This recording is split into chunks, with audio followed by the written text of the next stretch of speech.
Oh, Too much awesome, yeah. there they go. Here we go. Holy crap. Oh, that's another tuning. Where are you guys at, Korea? See if I can catch the server.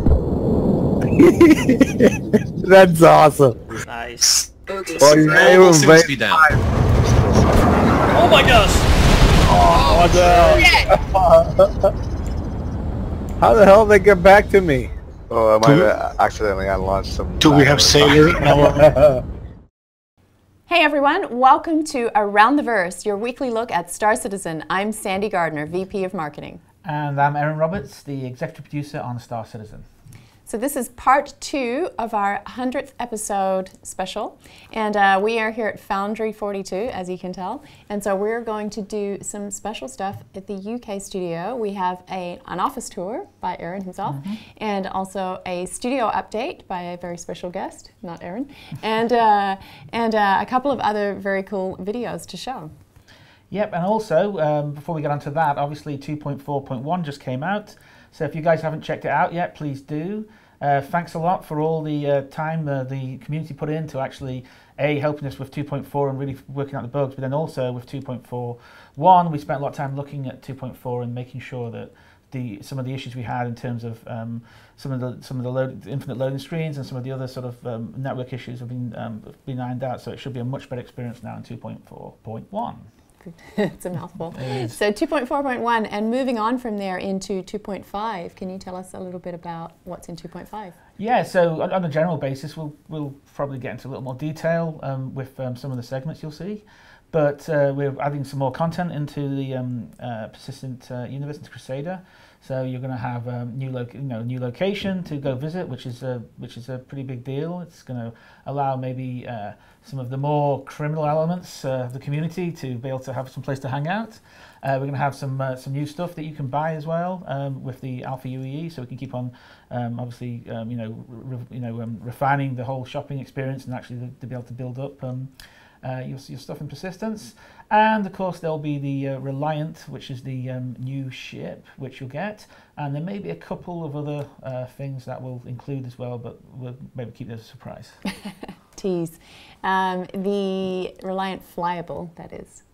Yeah, very exciting. I have one of those, and so do thousands of other people. Now let's check out our UK studio report.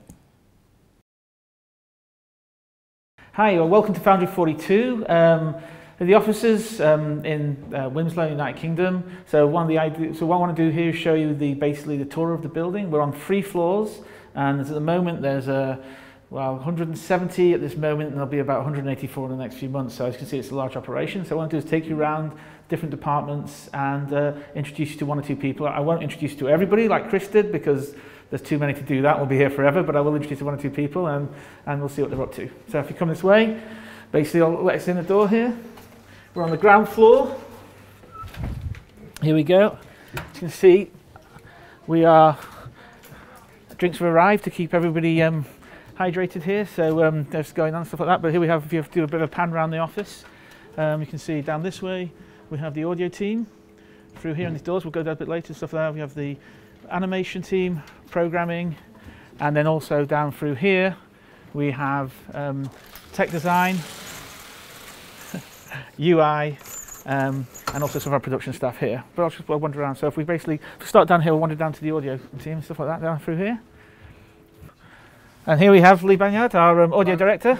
Basically, pretty much all the audio guys at CIG are actually in this office, apart from one of our guys who works out of the Austin office.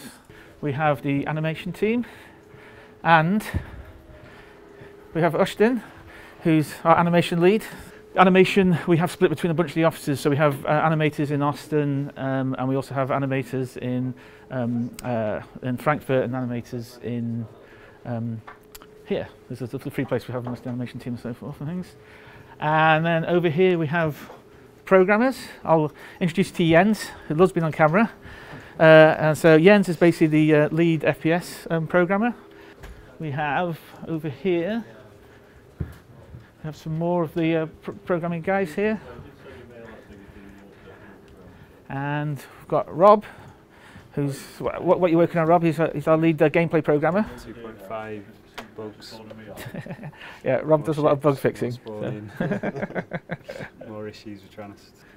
We have our small but awesome network team here, and we have tech design. So these are guys who put together all the work on the ships. So when the artists make the ships, these are the guys who then actually make them fly, work on all the sort of stats for them and all that kind of stuff and things, as well as a lot of different areas and stuff for creating on that kind of stuff.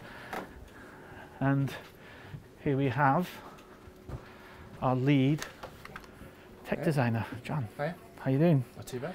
If we go around here quickly, we have the UI guys, and you guys know Zane. Zane's now was in LA, but it's in the UK with us, and basically they're working on a bunch of the UI stuff, doing some reworking on a bunch of the on the cockpit stuff, and there'll be some other stuff I think Zane's going to show later as well, so you can see that kind of stuff as well. Should be good, or he may have already shown already, depending where it hits in the segment. So things, and in the corner there's Bone, who's our lead UI program as well. He does stuff, working away and that kind of stuff here. So the UI, we focused the UI department in the UK to get everything together before it was split a bit, but now it's actually great having everyone together because it really helps move things along.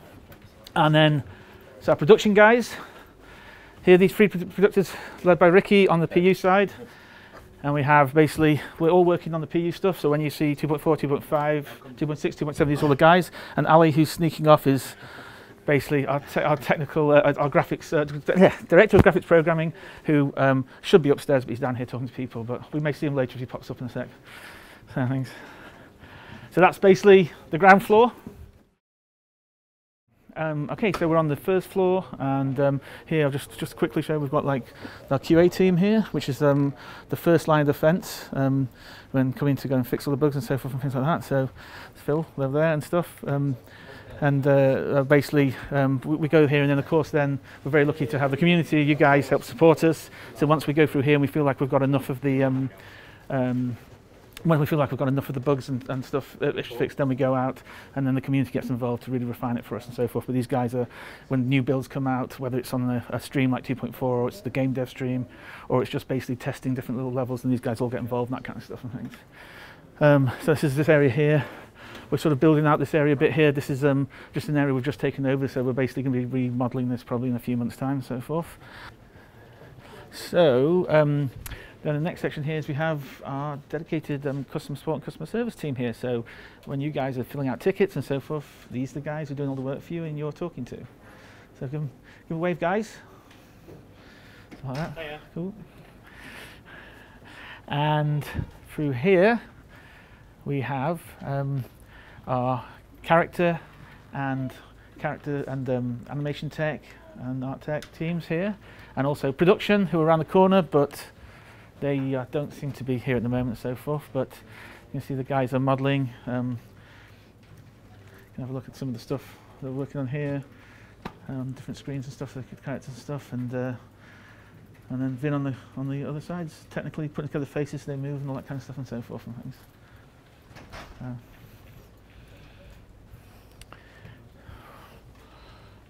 So this floor is going to be filled up over the next few months as we get more people in, and we build up different teams. We have to move around because, like I said, we're about 170, but we're going to 184, probably about 200 people over the next few months.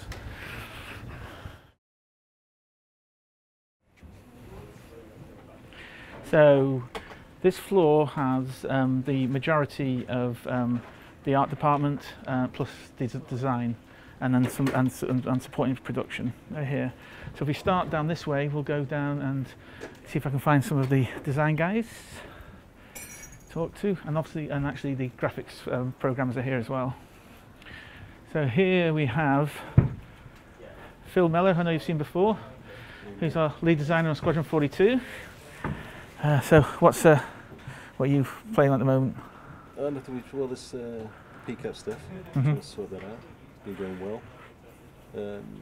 What was it today? It was Krugeri bridge issues today, but we're sorting that out. So cool. Should be good. Awesome. Yeah. Stuff. Yeah. And over there we have Mike, who's our lead level designer on Squadron 42. Getting on and stuff like that. And then the rest of the design team here, we have Luke in the corner, who is basically the lead live designer. So when you're looking at all the stuff we're doing on the Persistent Universe, he's the guy and his team here who are basically putting together a bunch of the map, the Crusader map, and all the Arena Commander stuff and things like that as well. And the rest of the design team here working on, basically we work on both Squadron 42 and also some of the persistent universe elements here. Through here, and then we've got the graphics team here. These are the graphics programmers, and Ali you sort of saw downstairs, he's still downstairs by the looks of it. These are the graphics guys doing the stuff. And then we have the ship team. And I'll wander over quickly to Nate, who's the ship art director, just to say hello quickly. Hey Nate. So just putting you on camera quickly just to say hello. So basically this is Nate, so this is the big ship team. So in the UK it's the largest team in terms of creating ships here. There's how many ship artists do we have now? 21 now. 21. So basically working on these huge ships. It just takes a lot of people to work on the big capital ships and so forth. But they're applying for also the Squadron 42 ships, as well as some of the persistent universe stuff and things. And I think Nate also will be showing you some cool stuff as well. Coming up as well. So that'll be cool. And I'll move on quickly just to give stuff. So it's Nate, and then if we can see there's people working on things here. We have over here Mike Snowden, who is our lead VFX artist. So he basically is the guy who's creating all the explosions with his team. There's also some of the other team are in Frankfurt, right? And it's just here in Frankfurt to the effects and stuff. So we're working on different things. So when you see the lasers, the explosions, stuff, these guys put it together from everything we're doing and things like that. Coming up with new and fancy stuff. Don't know if there's anything cool to show. Explosions and thrusters. Just working on a couple of thruster effects for Paul at the moment. And this is the new death mask explosion effect that we're working on. This is using all the new optics flares and blooms and stuff that we've had recently from the graphics guys, so just kind of refactoring a lot of our existing effects. Cool. To make use of the cool new tech. So hopefully you'll start seeing that stuff going into the build soon. And then if we go through here again, we have guys, and then we move into environment. We have production staff here. So we have Tom there, who's basically our senior producer here, who kind of runs production in the office. Zoe there is basically Squadron 42. She's basically at the moment running Squadron 42. Luke is basically he's the guy who runs ships and environments on the production side, with some help from Ben, who's not here at the moment by the looks of things. He's out and about and stuff.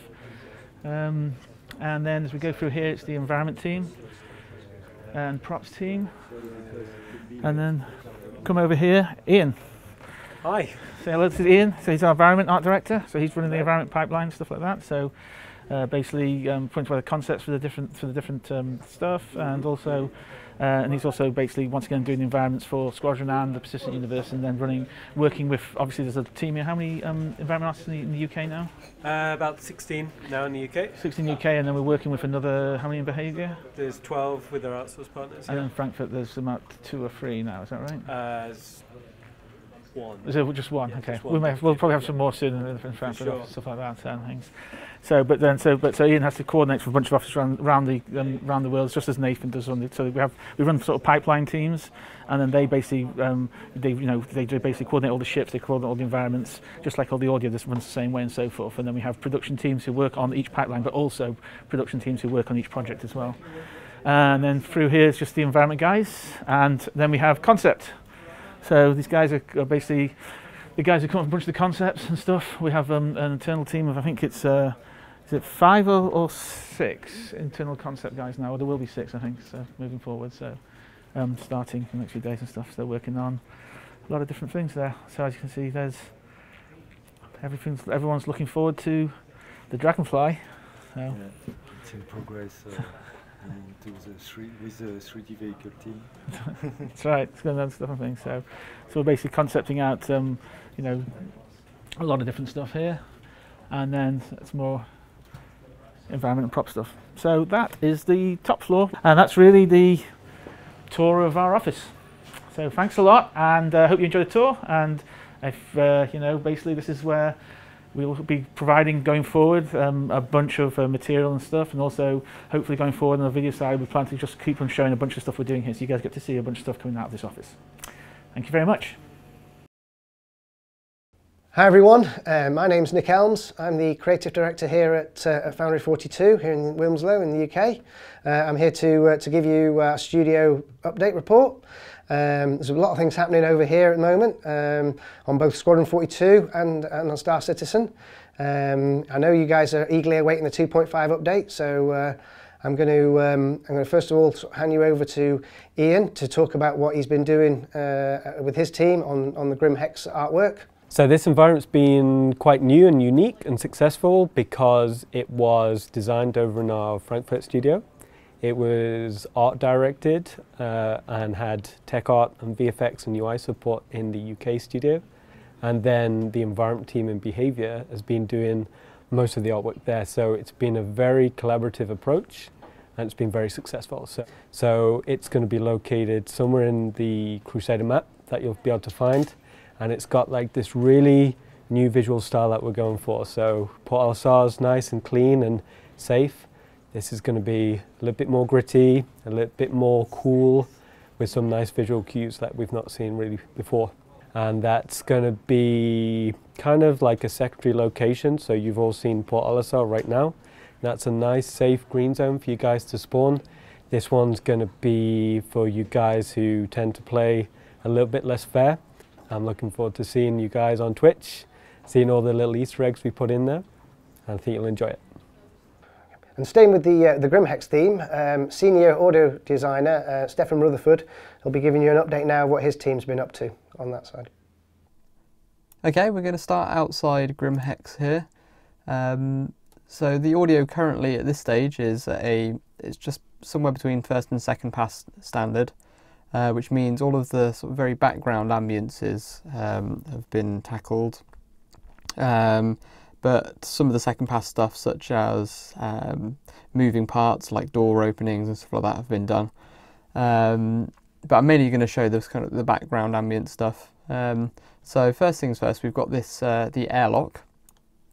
The airlock's similar to one in Al-Sar, however, it is a little different. There's some different sounds. The door sounds are obviously different. There's a different animation there, so I've had to match new sounds to that. I've made them sound a little bit clunkier because GrimHex, I suppose, is a little less well looked after than Al-Sar.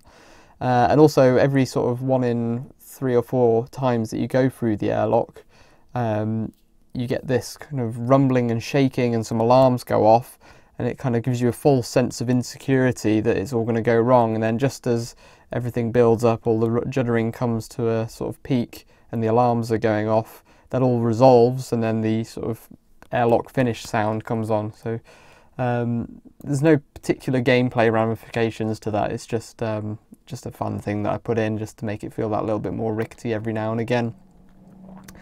So yeah, as we go through into here,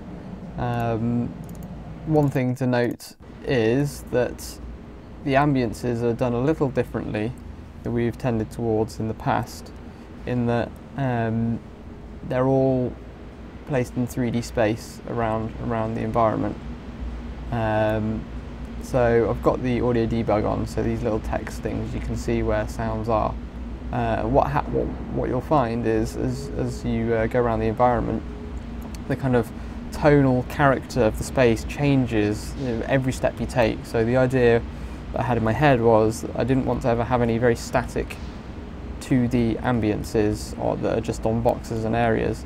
The idea was more that you should be rewarded for taking each step in some kind of tonal change in your environment. So, you know, the first example of this is we've got a sort of a more basic ambience, which is sort of placed up in the middle there. But then if I go into the corner,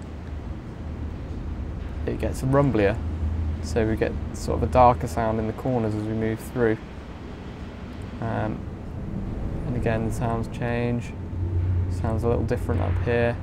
And this is all with, you know, 3D audio trigger spots, they're called, placed in the environment with a volume fall off over distance so that it sounds very natural.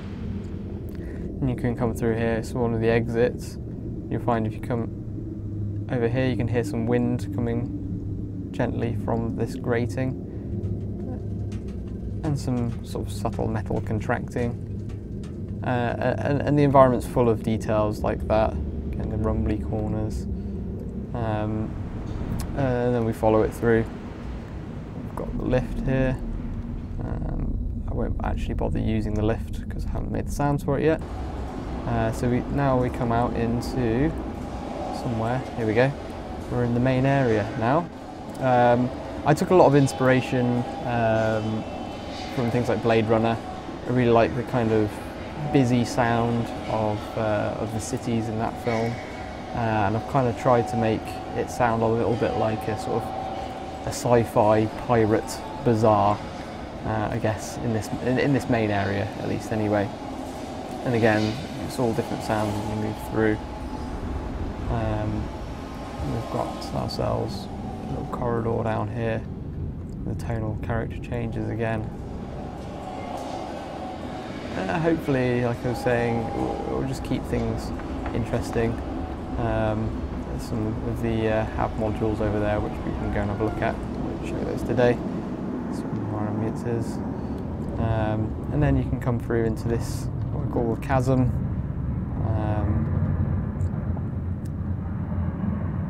Again, you're getting some nice sort of rock scrapes. If I go over to this thing here, we should start hearing some. Yeah, there we go. You can hear that creaking there coming from this thing here, which happens randomly. And also we've got randomly triggering just in this sort of chasm, all these rock scrapes and grumbles and stuff, very reverberant throughout the space. I created some custom reverbs for this space using impulse responses that we'd recorded. This is another airlock going out towards the EVA area. Again, I recorded all these sounds myself. Well, apart from there's some stuff on the left there which isn't my recording, but most of the sort of general metallic grumbles I recorded a little while back when we were at one of the Foley studios actually.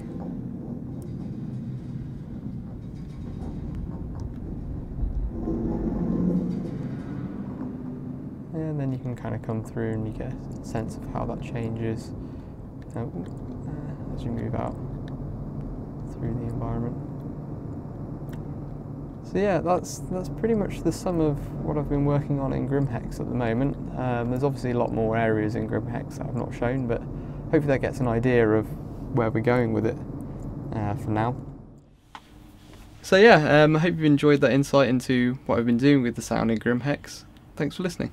Now we're going to hear from Clive. He's going to give you guys some insight into the programming work that's going into the networking refactor. We're hoping the network code will run quite a bit faster, which would mean that the server has a higher frame rate and we can get more players on a server, increasing the interaction with other players. And ultimately where we're trying to get to is get the game servers talking to each other, which will take Star Citizen from being an online game to a massively multiplayer online game. Okay, so now we're going to have a look what Carl and Zane have been working on and the UI team with MobiGlass and take a look at some of the apps there. So what we've been working on recently over the course of the past couple of weeks is basically look dev and concept for what would be the in-game star map. Basically seeing how it looks in different scenarios, such as on a capital ship station, on your 3D radar in a smaller ship, or on your MobiGlass, and basically concepting functionality that we can tie into the star map, such as routing, route planning, in the different views. Kind of basically taking what we have on the website now and just kind of translating that into an in-game look and a diegetic look. So part of this also includes doing look dev for an overhauled MobiGlass. We feel that the MobiGlass UI feels very flat, and you're not very connected to the game world when you're using it. So we redesigned it to basically make it feel more diegetic. And we've done this with the homepage and the star map. Basically, I collaborate with Carl Jones, who's our lead systems designer here at Foundry. What he does is he comes up with a core functionality and sort of the navigation hierarchy of each of our UIs and puts them into a wireframe. So we iterate on this wireframe, we look at the user experience. Once we've signed off on that, that wireframe then goes onto me or one of our other UI artists to kind of stylize and make it more representative of what it would look like in the game. Lastly, I know you guys all want to know what's going on with Squadron 42. It's a difficult thing for us because we want to tell everyone, but we're sworn to secrecy. What we can do, though, is show you what Nate's been working on, or he'll show you what he's been working on shipshape, and I'm sure it's going to blow your socks off. The Bengal Carrier is looking just absolutely fantastic, and people here are so excited about the way it's coming along. Just as a little highlight for you guys, we're going to take a brief look at the Bengal. It's the first ship that Chris revealed for Squadron 42. It's a big beast. We've done extensive work on the hangar and the exterior. To give you an idea of the scale of the Bengal, you can fit an Idris inside of the Bengal's hangar, pretty much. You can't quite fly it in, but it's pretty close.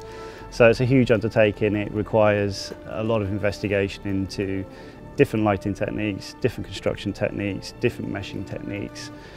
Essentially, it's just one big bowl of soup that we need to work out how we're going to first of all fit it in memory, make it render and make it fly. So it's never been done before in any game, and that's the challenge that we're approaching here. So in total in the Bengal, and this isn't just the hangar, we've got a total of 7 artists working on the Bengal at the moment. They kicked off about, beginning of the year. Before that, we were kind of R&Ding how we're going to approach it efficiently. We've got Jay, who's been heading up the hangar process for us. We've got Ian, who's been working with Jay, and we've got Robin as well, who's looking at the bridge. And then we go to exterior work, which is another challenge in itself. So we've got Phil, our senior artist, working up. He's just come off the Starfarer, so to give you an idea of the quality that we're going to be pushing there. And when you approach making kind of ships over a kilometre in scale, the construction technique in 3D completely changes. We can model everything up to a certain extent, but then you have to start relying on kind of clever shader techniques to get that sense of scale on massive volumes and make the overall aesthetic of the ship work with those construction techniques. And as you can see from this kind of brief preview of the exterior, it's come along really well. All the guys are up for the challenge. When we started on it, it was just a lot of scratching heads, a lot of, oh my God, what are we going to do? I mean, the exterior alone has like 90 turrets and missile launchers, something along that off the top of my head. There's huge turrets. One of the turrets on the exterior is the size, it's slightly smaller than Idris, basically. You put a Gladius next to it, it just dwarfs it with this cannon. It's brilliant. But then we've got all the other kind of components on the exterior, which add up to a significant amount of data to push around at one time. So you have to be very kind of careful how you construct that. When you start to see other ships within the environment and characters walking around in that environment, you get a full sense of scale. As I mentioned, it's massive. This comes with its own set of challenges for kind of how much kind of geometry we can render. In this case, the scale of probably 3 or 4 battlefield maps and floating it around and everything's functional. And you can warp it around in space. That's never been done before. We're up for the challenge. We're doing it. It is a challenge. Nothing in life is easy in this industry, but I'm fairly confident we're about sort of 70% of the way there now. Once all that kind of underlying tech comes on board, it will work.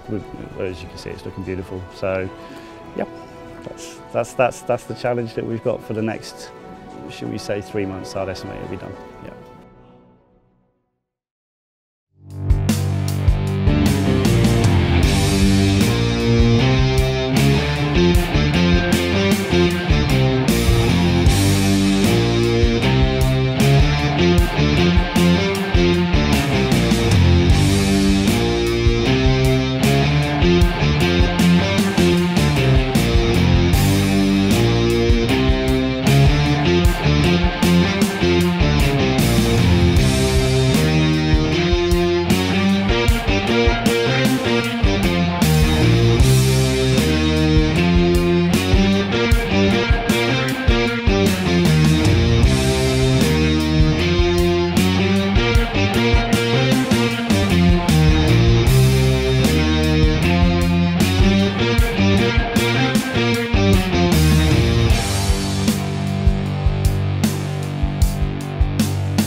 Hey there, Tyler Witkin, Community Manager in the Austin, Texas studio, here to bring you this week's MVP. A huge congratulations to Marceline Abadir for their graphite Vandal glaive drawing. The attention to detail and accuracy is truly incredible, and we're all really excited to see which ship you draw next. So, congratulations again, you're this week's MVP. Back to you guys.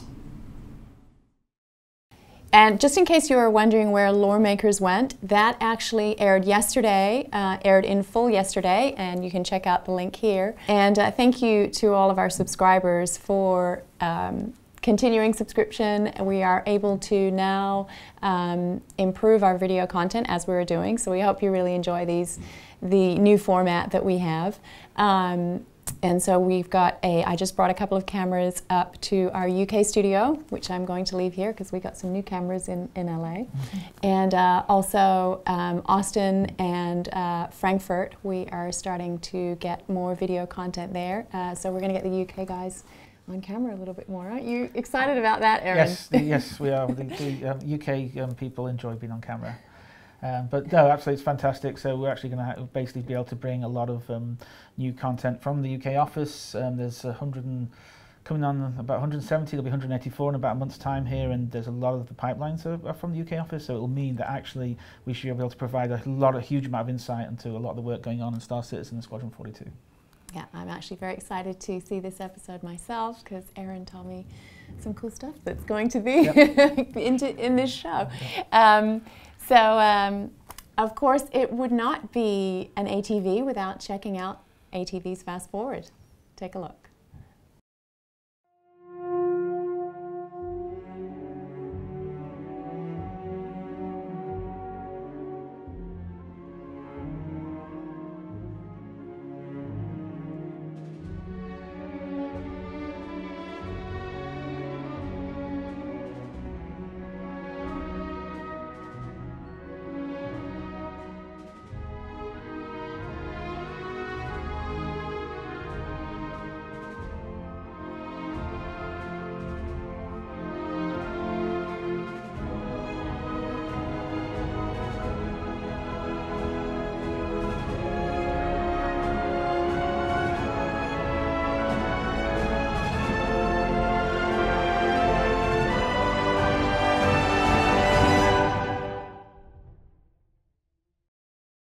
For our subscribers, the free monthly ship to fly is the Sabre, so please, check it out and give it a test drive and tell us what you think. Also, please tune in to Reverse the Verse, which will be 11 AM Pacific on Twitch, where the LA community team will take you through and talk about some of the stuff that you saw in the show today. And as a little aside, I hear on the grapevine that Dan Giesling, one of our avid Star Citizen supporters, has had a baby. Not him personally, but his wife Chelsea. So congratulations. Congratulations. Yeah, I hear his name's Desmond. He's had a little boy. So that is very, very cool.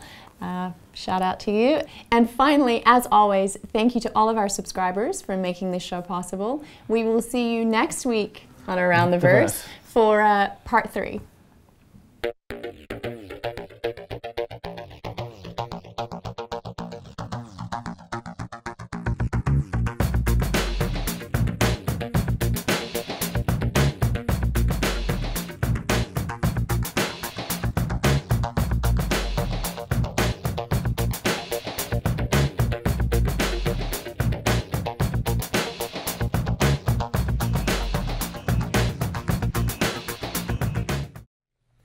Did you know that many of Star Citizen's developers are on social media? If you would like to follow Star Citizen on Facebook, you can find us here. Or on Twitter, here. And even Instagram, here. And for a full list of developers' personal accounts they're willing to share with the community, check out this link. You can find out what I bought at Amazon this week. Star Wars stuff. It was probably Star Wars stuff.